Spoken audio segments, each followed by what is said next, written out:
I'm Andrea Giles, and you're listening to the Heal from Infidelity podcast, episode number 84, The Messy Middle. Hello, and welcome to the Heal from Infidelity podcast, where courageous women learn not only to heal from their spouse's betrayal, but to become the boldest, truest, most decisive, and confident versions of themselves ever. If you know there's more for you than the life you're currently living, but don't quite know how to get there, you are in the right place. Stick around to learn how to create a life that will knock your own socks off. Is it possible? It is, and I'm here to show you how. I'm your host, Andrea Giles. Are you ready? Let's dive in. Hi, friends. Welcome back to another episode. So before I dive into this week's episode, I just need to give you a little bit of an update of some cool things going on for me, okay? This last weekend, I was able to go to Austin, Texas, and I just got back a couple of days ago. I was able to visit some family and see my nieces and nephews, but the main reason I went out is because the school that I initially certified at, the Life Coach School, has an annual mastermind. It's where all of us coaches come together, we learn, we celebrate each other, and mainly it's to help each other grow by learning from our leaders. Anyways, and leaders in the industry. Anyway, in 2019, I went to one of these masterminds, and I remember sitting out in the audience, watching the people up on stage, and knowing in my bones that there would come a day where I would be on that stage winning an award. I just knew it. I didn't know when. I didn't know how. I just knew that I would. Well, guess what, my friends? I received an award last week up on that stage in front of something like 1,400 people. And it was really, really cool and really surreal to be able to look at that past version of Andrea from 2019 and say, thank you, Andrea. Thank you for not giving up. Thank you for pushing forward. Thank you for working hard to make your dreams come true and helping others, because what that award represents to me is all the people that I've been able to reach and help and come in contact with. So it was a pretty awesome moment. I've been thinking about it a lot since then and how far I've come from when I was going through what you're going through, and how I felt like my life was just falling apart. And to be able to stand on that stage and know what it represented, that I'm helping a lot of people, just means the world to me. So thank you for being here. Thank you for being in my space. Anyway, okay, today we're going to be talking about the messy middle, okay? I had a fellow coach, Siobhan Perot, recently. She used this term and it has stuck with me. It's the messy middle. Of course, you've probably heard that expression before. I had heard it before, but I've been thinking about it and I want to share it with you in a way that hopefully will be helpful to you. Okay. So I want you to imagine a time where you decide that you're going to go clean a space in your house. Let's say a closet. What do you do when you clean a closet? Oftentimes, you take everything out and then you decide what you want to put back in. And it often gets a whole lot messier before it looks decent again, right? Before it looks really good and polished. Okay, so imagine also doing the same thing with a pantry. Taking everything out. I'm sure all of you listening have done this before. You decide, I'm going to clean this space, and you pull everything out, and then it is just a disaster, right? It's a disaster. And I know sometimes when I find myself in this situation, I think, what was I thinking? It's such a mess. How will I ever get it all put back together, right? Now, imagine somebody coming into your house and pulling everything out of your closet, taking everything out of your closet. piles of garbage, all the things, and then walking away. Okay, I don't know if you have piles of garbage in your closet, but you know what I mean. Boxes, bags from shopping, old things that you don't wear anymore. Okay, they pull it all out, empty all your shelves out, and leave. Sometimes infidelity can feel that way. Like somebody just came in, blew up your life, and walked out. Okay. Even if your spouse is there with you, working through it with you, it can still feel like they came in and blew everything up. Okay. And now you have this mess that you have to deal with, right? It can be quite overwhelming. It can be frustrating. It can be angering, right? Everywhere you look, it just looks like a big mess. So, what do you do in this situation? What do you do? Okay. This is the messy middle. That's what I'm going to talk about today. There are some things that are really crucial about this space that I want you to hear me out on. Okay. Now, if somebody were to come in and destroy your closet and like take everything out and go put it out in your bedroom, all over your bed, all over the floor, all your stuff, and leave, it would be really, really frustrating. Part of the reason why it would be really, really frustrating is if there was no plan in place for what you're going to do with all of that. No plan in place for why it was all pulled out in the first place. Okay. If somebody just did it and left and you didn't have any idea of where to put things or what your finished product might look like. Okay. So I want to make the point that when we are in the space of the messy middle, it's very crucial that we have a beginning point and an ending point. Okay. The beginning point is this: you see the mess, you see it all, and you decide what you are wanting to do. Okay. You decide that there are things in that mess that you're going to look through. Instead of just shoving everything back in, you decide that you're going to meticulously go through the papers. You're going to go through the clothes. You're going to get rid of the things that are no longer serving you and pass them along. This is crucial with infidelity because too much of the time we try to do a patch up job of making things better without really doing the work at looking at how it got so messy in the first place. Now, as I have said before, this does not mean that we are taking responsibility for the choices of the spouse or partner. Okay. The spouse or partner had multiple other options, things that they could do besides practicing the things they did in the realm of infidelity. Okay. There's lots of other things they could have done. They could have insisted on hiring a therapist. They could have insisted on both of you getting help or all kinds of things. They could have chosen to leave, right? Instead, they got involved with somebody outside the marriage, right? So I am not in any way trying to pass blame here, okay? What I am saying, though, is that infidelity is an opportunity to look at all of the pieces, to go, okay, this is where our marriage is at. This is where it's at. It's this room that's full of all kinds of things. Now, is any of this mess mine? Is any of this mine? Did I help create any of this? If not, good to know, right? If so, what is it? How did it get here? What do I need to clean up? Okay, this is a really important part because when we understand what our role is, we get to hand back the rest. We get to know what is ours and go to work cleaning up the things that we want to clean up within ourselves and passing over the rest of it, saying, nope, this piece is not mine. This mess is not mine. Okay, this is crucial point number one about that messy middle. You've got to be able to look at it and decide which is yours, which is not yours. Okay.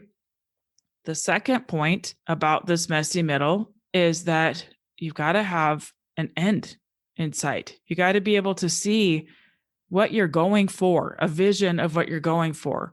Before we do anything like cleaning out a pantry or cleaning out a closet, we generally have an idea of what we want the finished product to look like, right?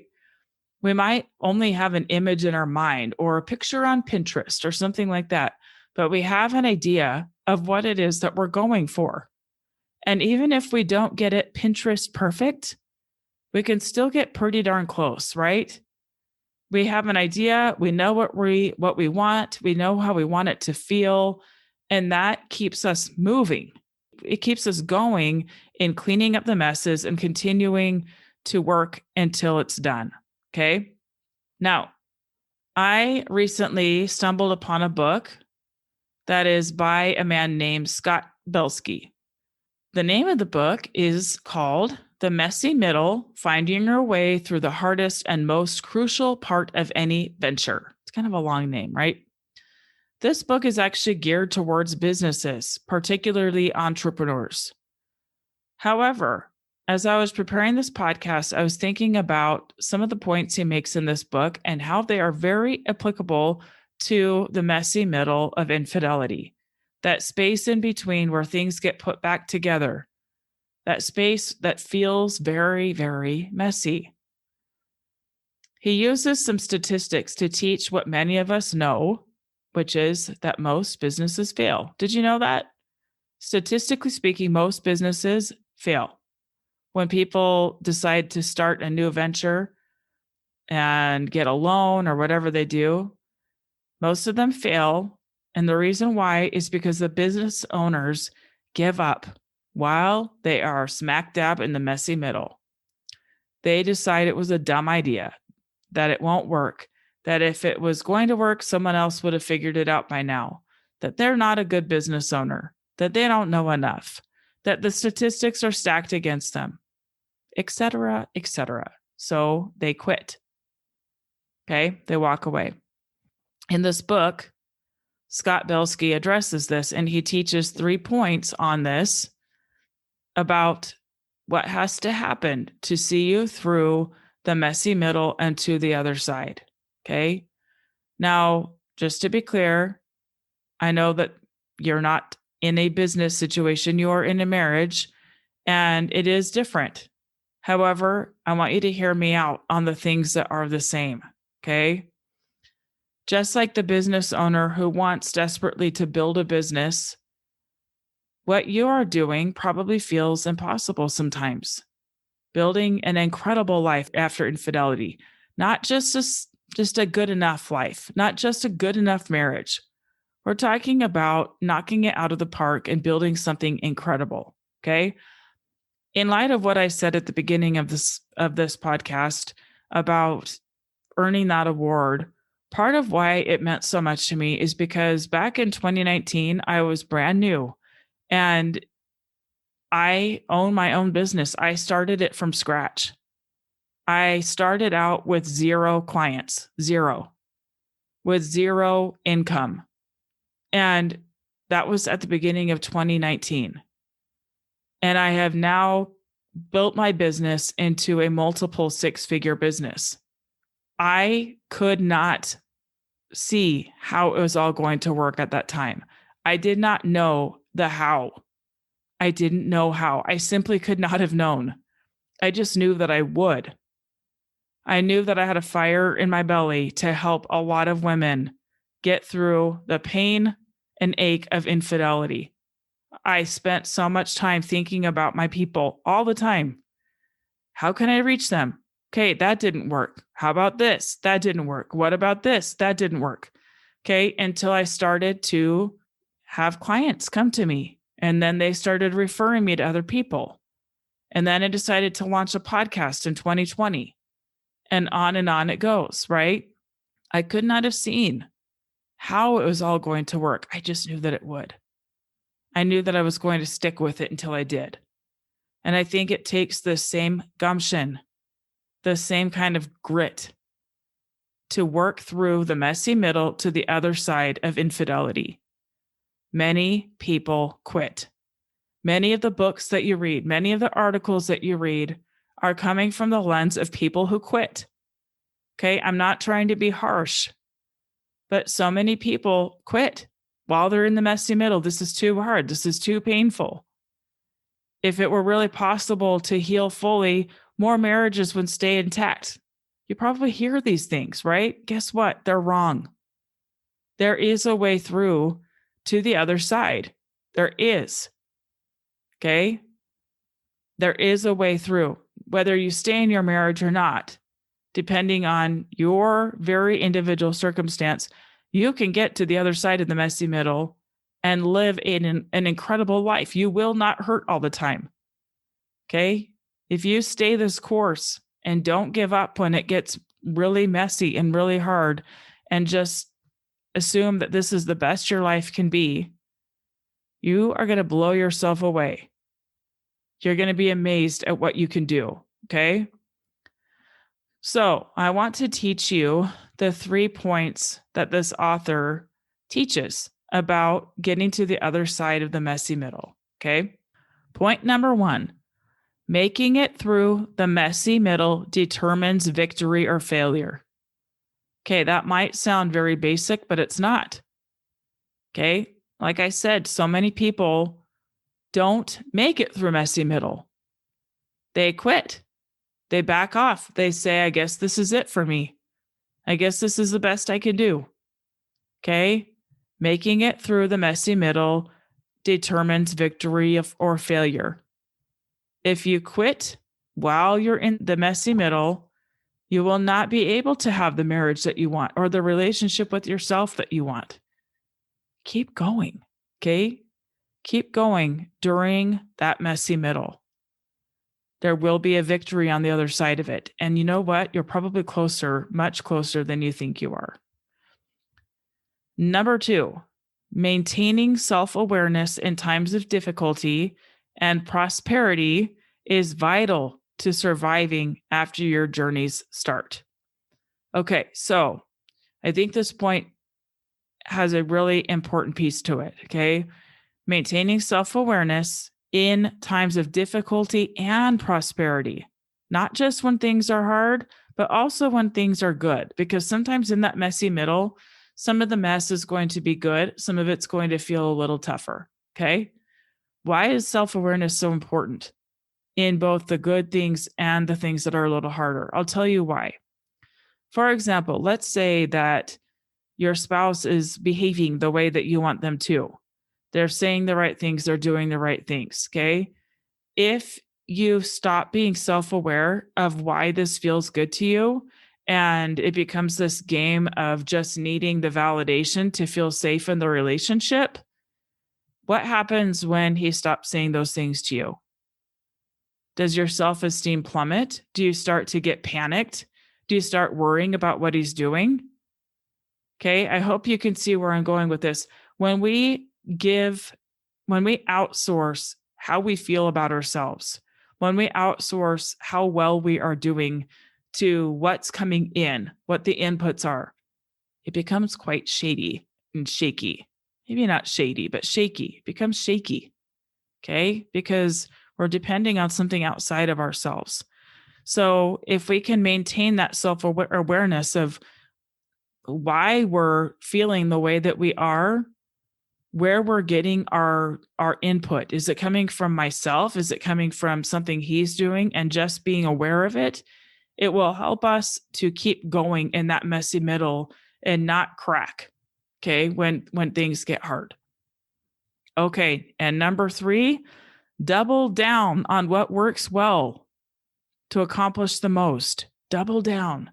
Okay, so what does this look like here? It looks like if you find a set of thoughts that help you to feel calm when you start feeling shaky, keep practicing those thoughts. If you find something that you do, like an exercise or journaling or something like that, that helps you calm down when you feel a little bit panicked, keep doing that. Okay. Double down on what works and keep doing that thing. Keep doing it. Like double down, do it more. Keep doing it. Make it a new habit that you do all the time. Notice the things that are helping you move forward. Pay attention to them and do them more. Okay? These are the things that are going to help you get through the messy middle and to the other side. What is the other side? Now, the other side is never going to be perfect, okay? Because we all live in a flawed world where nothing is perfect. But on the other side is peace. On the other side is a much deeper awareness of who you are and a much deeper sense of calm and peace and happiness and knowing that you got through it. Knowing that you have embarked on this journey, that you got through the messy middle and to the other side. You'll know that you're to the other side because you will have made decisions, external decisions like staying or leaving in your marriage, doubled down on those decisions, shown up for yourself, shown up in a way that supports forward motion, and then having the result of all of that hard work on the other side. Okay, so just to recap, know how the mess got there and know at least roughly what do you want the finished product to look like. That there's a purpose to the mess, that there's a meaning to the mess. It's not just messy for no good reason, okay?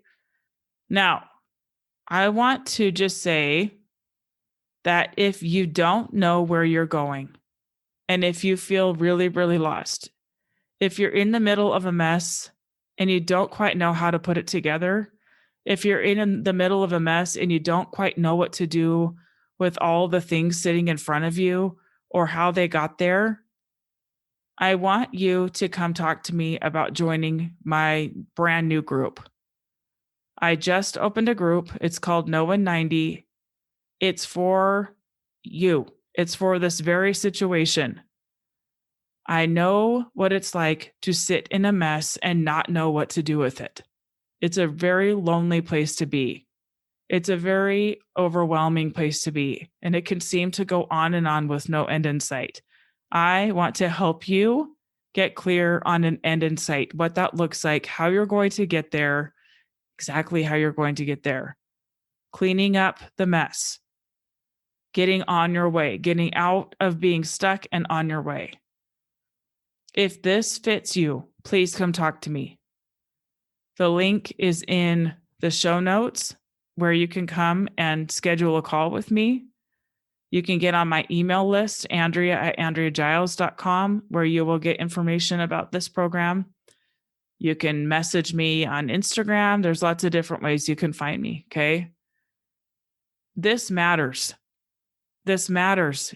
Your life matters. Your experience in your life matters. And I know that there are many of you listening that are stuck in this messy middle without a clear direction of where you're going.